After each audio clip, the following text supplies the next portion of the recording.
A man looks at his son, and for the first time, he sees a stranger.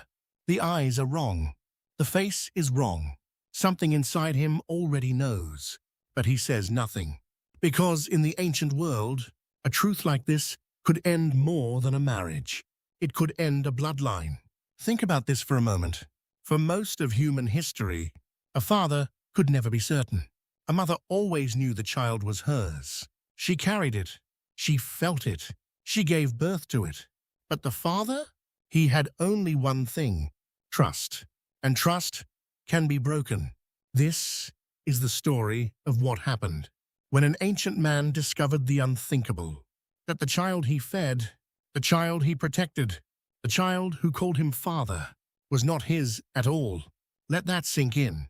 No DNA test, no hospital records, no proof, only suspicion, only the silence between two people who once loved each other. To understand the horror of this moment, you have to understand the ancient world.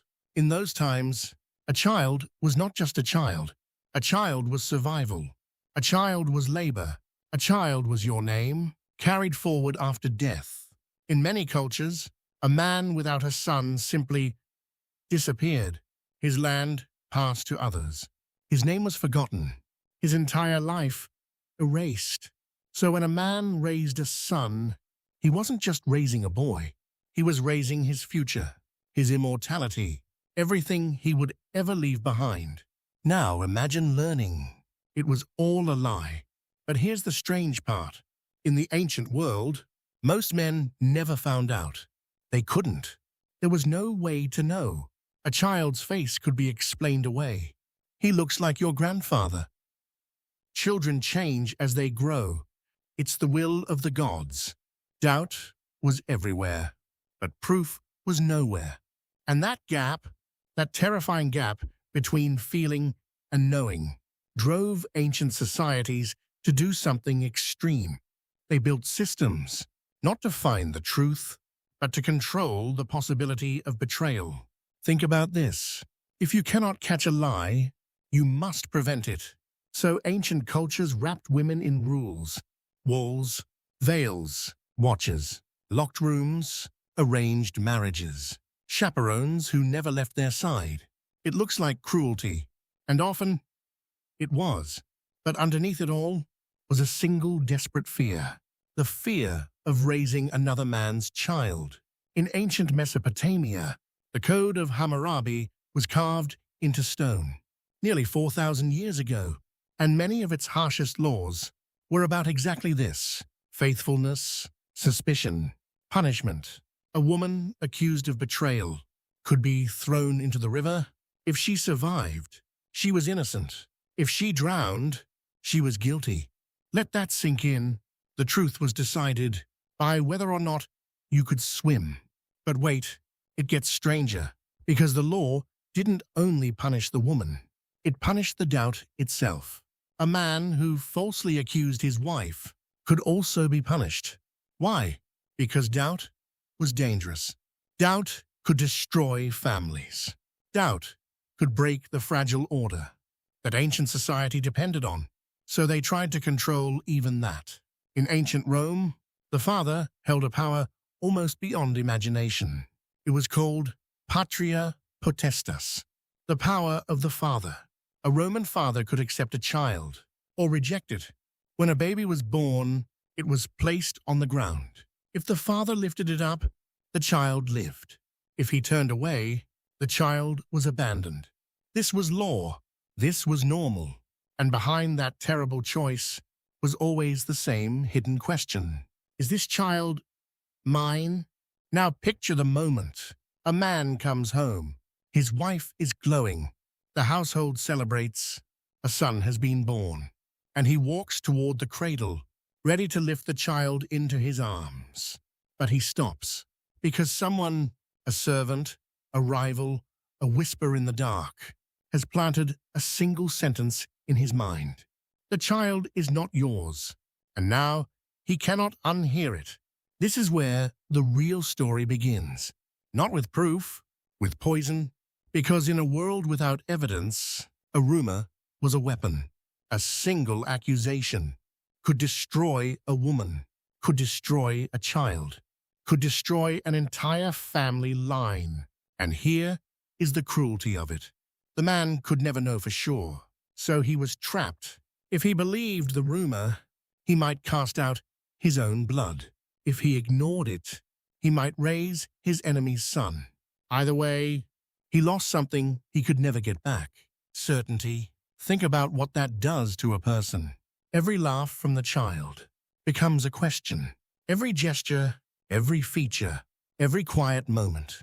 Studied, searched, doubted. Love turns into investigation.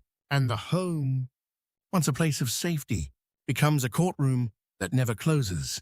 But wait, what actually happened? When a man became convinced, when the doubt hardened into belief, the consequences were brutal. In many ancient societies, a betrayed husband had the right to act. The child could be cast out. The wife could be divorced, shamed, or worse. And the man who fathered the child, if discovered, faced his own punishment, sometimes deadly. In ancient Greece, a man who was caught with another's wife could be killed on the spot, and the law would protect the husband. In some cities, the betrayed husband was even expected to act. To not respond was itself a disgrace. A man's honor was tied to his certainty, and when that certainty was stolen, everyone could see the wound. Let that sink in. Your most private pain becoming public shame. Your home becoming a spectacle. Your name becoming a joke whispered in the market. In the ancient world, a betrayed father didn't just lose a child, he lost his place in society. But here's what almost no one talks about. The child. What happened to them? Because in this story, the child is innocent. The child did nothing. And yet, the child often paid the highest price. A child suspected of belonging to another man was a living reminder of betrayal. Every time the father looked at them, he remembered, and so these children were often pushed away, sent to relatives, given to servants, abandoned, erased from the family they were born into. Think about this. A child who knew no father but this man. A child who loved him. A child who called out for him and was answered with silence, or worse. Now you start to see the truth. This was never just about one couple. It was about power. It was about inheritance. It was about who controlled the future. In ancient societies, bloodline was everything. Land passed through blood. Titles passed through blood. Kingdoms passed through blood. So a single uncertain child was a crack in the entire structure, and cracks had to be sealed. This is why these societies became so obsessed. Not with love, with certainty. They couldn't prove who the father was, so they built a world designed to remove all doubt. Watch the women. Control the women. Limit the women. Marry them young. Keep them close. Punish suspicion harshly. It was a system built on a problem that could not be solved. But here is the contradiction. The harder they tried to control it, the more obsessed they became.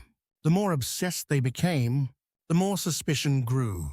And suspicion destroys the very trust it's trying to protect. They were trying to build certainty out of fear, and fear builds nothing that lasts. Now think about how strange this is. For thousands of years, humanity lived with this invisible wound. A wound at the center of the family. The father who could never fully know. The mother who carried the secret. The child caught between them. Entire civilizations, shaped by a question no one could answer. Who is the father? And then, everything changed.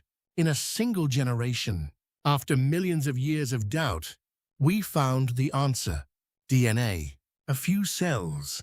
A simple test. And suddenly, the oldest uncertainty in human history was gone. Let that sink in. Every king who feared betrayal. Every father who cast out a child. Every woman thrown into a river. Every life destroyed by suspicion could have been saved by something we now do in an afternoon. But here's the question that should haunt you. If certainty was the cure, why did it take so long to feel peace? Because the truth is, the ancient problem was never really about biology. It was about trust. And trust is something no test can give you. Think about it. A father in the ancient world had only his belief in the person beside him. That was all. A fragile thread holding together everything he was building. And maybe that was the real lesson hidden in all this pain. That a family was never held together by blood alone. It was held together by faith in each other. So when we ask, what happened when an ancient man discovered a child was not his? The answer is bigger than betrayal. It's the story of how fear shaped law, how suspicion shaped society, how a single unanswerable question shaped the entire human family for thousands of years. And maybe it still shapes us now, because even with all our science, even with all our proof, we still ask the same quiet question the ancients did. Not whose blood is this, but something deeper. Can I trust the people I love? The ancients couldn't test for it. They could only choose it every single day. And in the end, so do we. That is the truth they never had the words for, but always understood.